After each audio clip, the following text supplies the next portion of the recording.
Welcome to K-Catalog.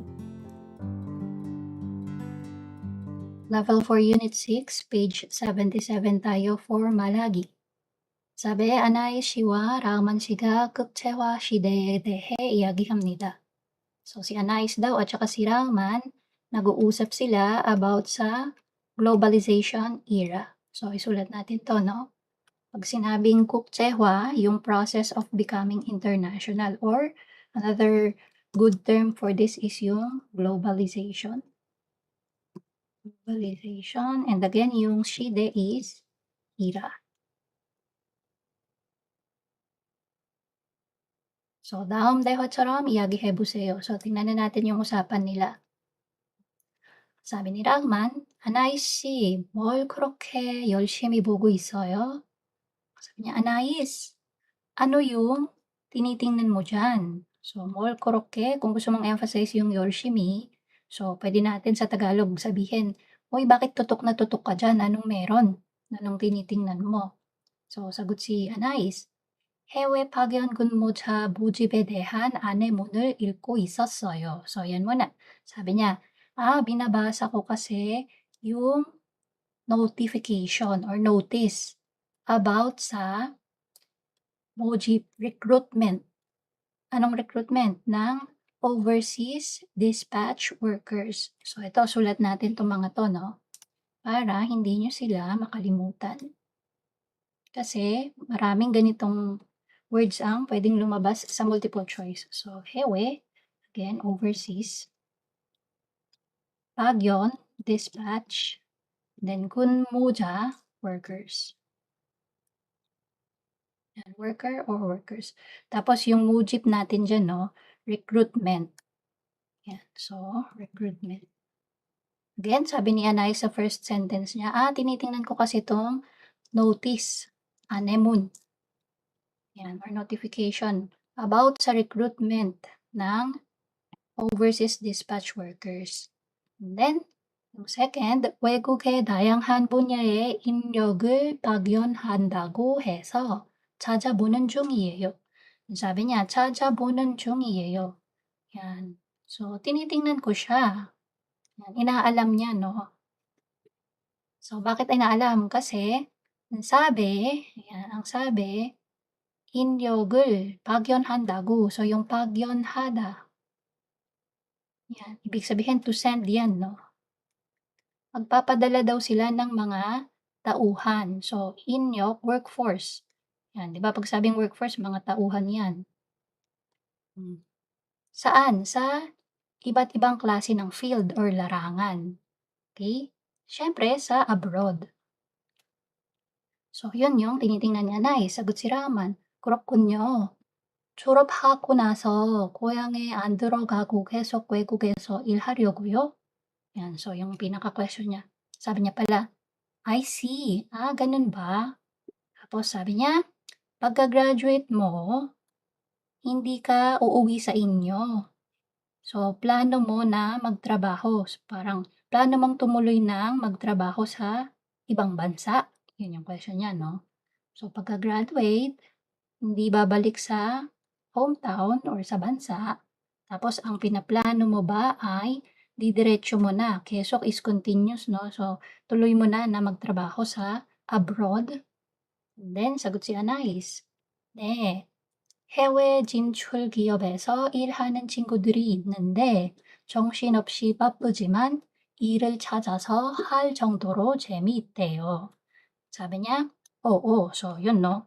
Kinonfirm niya, yun nga yung plano niya. Hindi na siya uwi, diretso na siya ng trabaho sa abroad pagka-graduate. Kasi nga, classmate sila ni Rahman, no? And then, 해외 진출 기업에서 일하는 친구들이 있는데, sabi niya, may mga kaibigan ako na nagtatrabaho sa mga kumpanya na nag-expand na abroad or overseas. So again, no, I hope na sulat ulit natin para hindi tayo confused. Kasi may mga mahirap yung mga word, parang magkakamukha sila. So again, hewe, overseas or abroad. Nida, overseas pala siya yung, diba? Pati ako nalilito, no? Weguk, pag sabing weguk, yun yung abroad. Hewe, overseas. Although, somehow similar naman yung gusto nilang sabihin 'no, ayan. So, overseas, tapos yung Jinchul ibig sabihin nag-expand na, okey. So, meron na silang branch overseas, yun yung ibig sabihin nun 'no, yan. Tapos alin ang mga nag-expand overseas, malamang yung mga kumpanya, GIOP, yan, corporations or company. Corp na lang para ano, maiksi. So, meron akong mga kaibigan na nagtatrabaho sa mga kumpanya na may mga, ano na, nag-expand na yung branch nila sa ibang bansa. Tapos, ano daw yung sabi sa kanya ng mga kaibigan niya, so, "재미있대요." Yan, sobrang interesting or fun daw nung trabaho to the extent, ayan 'no, yung ating grammar na 을 정도로, to the extent that naghahanap pa sila ng gagawin kahit na busy sila. Yan, 정신없이 바쁘지만, so busy man sila, sobrang saya daw nung trabaho nila to the extent na naghahanap pa sila ng gagawin. 'Di ba, imagine niyo na lang kung gaano kasaya yung trabaho na yon. And then sagot si Rahman, "제 주변에도 외국 기업에 취업하려고 하는 사람들이 많아요." Yan, sabi niya 'pag sinabi pong "제 주변에도", so the people that surrounds me 'no, sa madaling sabi sa Tagalog, yung mga kakilala ko, sa paligid ko, 'yan. So, sabi niya marami ring mga tao or marami rin akong mga kakilala na plano nilang makakuha ng trabaho sa kumpanya na nasa ibang bansa or nasa abroad. So, dito 'no, yung 취업하다, again ibig sabihin niyan, to enter a company or to get a job sa isang kumpanya. So, 취업, get a job or enter a company.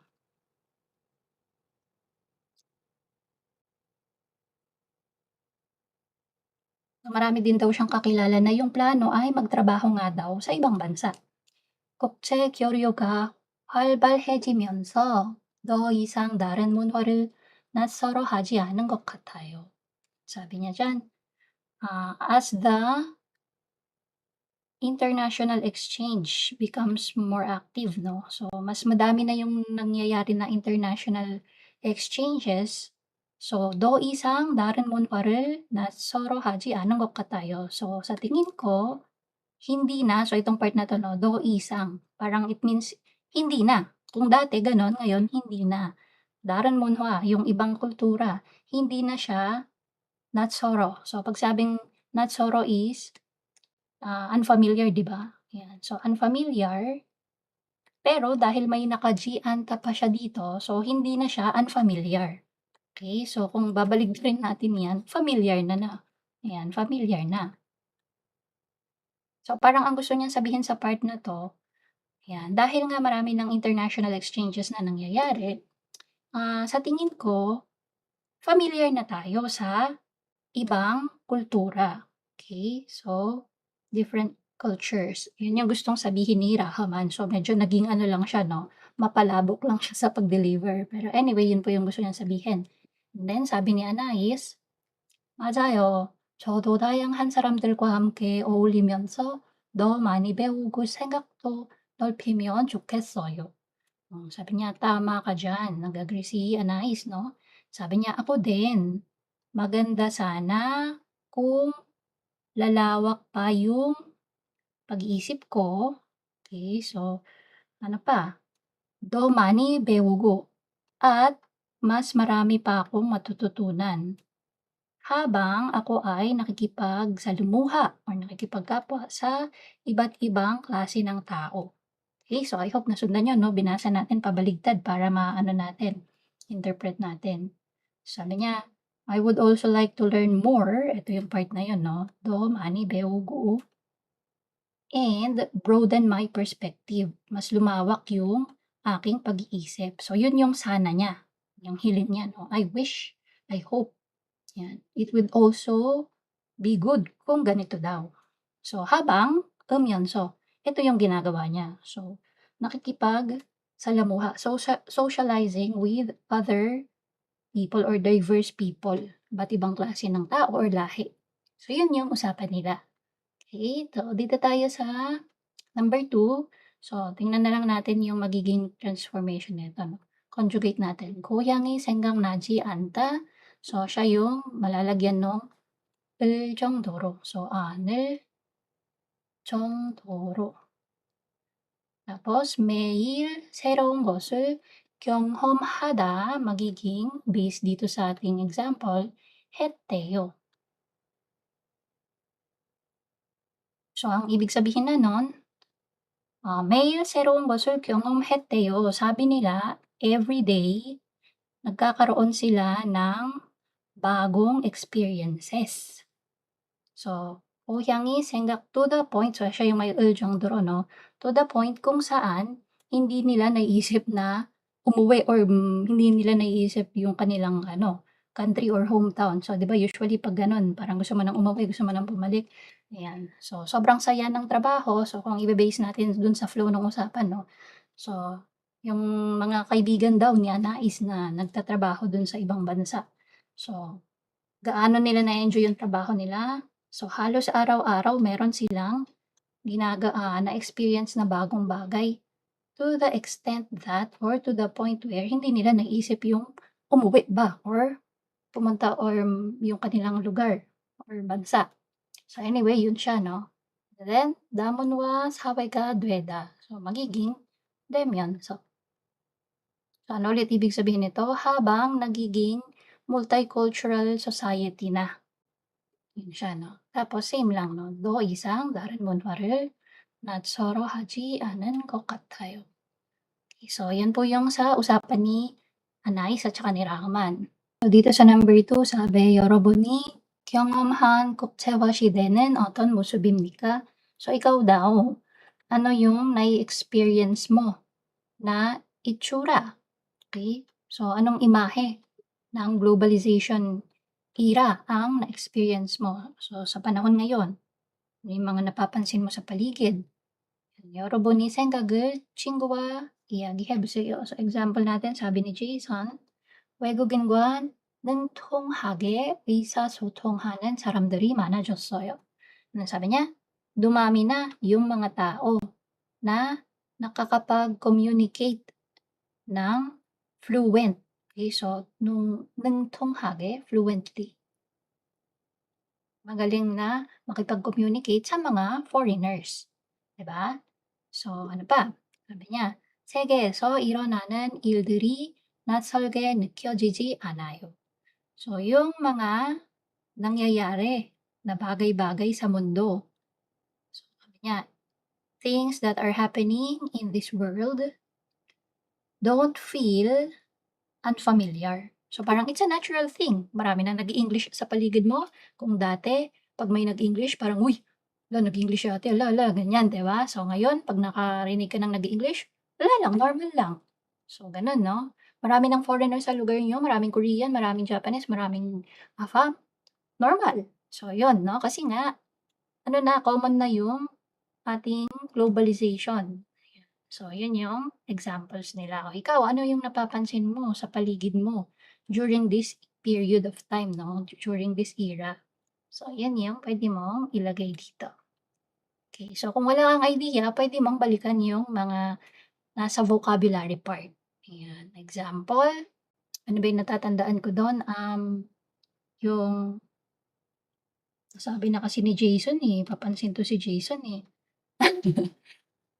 Sige, balikan natin mamaya. So, dito muna tayo kay Danojang. Yan. So, again, 해외 파견 근무자. Again, ibig sabihin overseas dispatch workers. Mga pinapadala sa ibang bansa. Bunya, field. Anong field mo sa trabaho? Then, inyo, workforce or mga trabahante, no? Yung mga nagtatrabaho na tao. Okay. So, worker. Yan. Kung hindi familiar with workforce, no? Workers. 파견하다. So, ibig sabihin, to send. So, dispatch. So, to send or to dispatch. Padala mo yung tao. Yan, sa abroad. And then, 정신없다, yung walang ano, no, sobrang busy ang ibig sabihin. 너무 바빠. Yan. Mo, baka. Then, natsolojada, ibig sabihin, unfamiliar. So, yung mga natsolojada dyan, usually may nakadugtong pa sa kanila na jianta, no? Natsoloha jianta. And then, 생각을 넓히다. ibig sabihin, to broaden your perspective. 넓히다, broaden, palawakin yung iyong pag-iisip. Broaden your perspective. Yan. So, paano mo magagawa yon? Yung example ni Anais kanina, no? Sa pamamagitan ng pakikisalamuha sa iba't ibang klase ng tao. Mas marami kang na-experience makasalamuha, mas marami kang makukuhang information, marami kang matututunan, mas lalawak, no? Yung perspective mo. Yan. So, again, yung sa number 2, binalikan ko very quick yung ano, no, sa vocabulary kasi ito si Jason, naghawan tayo ng ano sasabihin eh. So, this one, yan, kinuha ko yung sa ano, da국적 기업 증가하다. So, yung pagdami ng bilang or pagtaas ng bilang ng mga multinational companies. So, ang sasabihin ko dito, da국적 기업이